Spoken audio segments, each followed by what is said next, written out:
Smoke cleansing করতে হবে বাড়িকে পূর্ণিমার দিন। তার সাথে সাথে সল্ট ক্লিনজিং, সল্ট ছড়িয়ে দেবে বা জলে, যে জল দিয়ে বাড়ি মোছা হয় সেই জলের মধ্যে 1 মুঠো সি সল্ট ফেলে দেবে। ঘরটাকে ভালো করে পরিষ্কার মুছবে। আর ঘর মোছার টেকনিক হবে একদম মেন গেটের কাছে আগে মুছবে, তারপরে সমস্ত ঘরের কাছে মুছবে।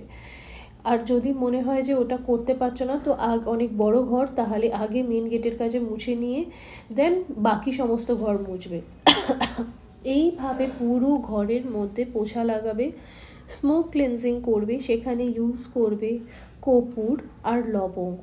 খুব ইজিলি তোমাদের বলছি, সম্রানি কাপ যদি থাকে সেটা ইউজ করবে। আর যাদের কাছে আমার ক্লেনজিং স্মোক পাউডার আছে তারা সেটা ইউজ করবে। যারা আমার ফ্লোর ওয়াশ ইউজ করো তারা সেদিনে সেটা ইউজ করবে, তাদের আর সল্ট বা এসব কিছু করতে হবে না। এইটা করার পরে তোমরা যেটা করবে, বাড়িতে ওই যে মন্ত্র আমি বলেছি, মন্ত্রটা সেই সময় অবশ্যই কিন্তু ব্যাকগ্রাউন্ডে চলতে থাকবে যখন এই ক্লেনজিংটা পুরো প্রপারলি হবে। হওয়ার পরে তোমাদের নিজেকে মেডিটেশন করতে হবে।